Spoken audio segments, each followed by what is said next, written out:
ভারতে সক্রিয় করোনা আক্রান্তের সংখ্যা ৭,০০০ ছাড়িয়েছে। গত ২৪ ঘন্টায় দেশটিতে প্রাণঘাতী এ ভাইরাসে আক্রান্ত হয়ে আরও ৬ জনের মৃত্যু হয়েছে।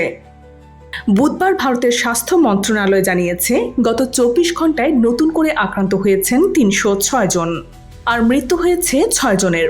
এই ৬ জনের মধ্যে ৩টি মৃত্যু রেকর্ড করা হয়েছে কেরালায়, ২ জন কর্ণাটকের আর মহারাষ্ট্রে ১ জন। মৃতদের মধ্যে ৪৩ বছর বয়সী একজন রয়েছেন, তার রোগ প্রতিরোধ ক্ষমতা কম ছিল। ভারতে গত কয়েকদিন ধরেই করোনা আক্রান্তের সংখ্যা হুহু করে বাড়ছে। তার মধ্যে L.F.7 XFG Gen 1 ধরনে বেশি মানুষ আক্রান্ত হচ্ছেন। এছাড়া নতুন করে NB 1.8.1 নামে নতুন একটি উপধরনও শনাক্ত হয়েছে।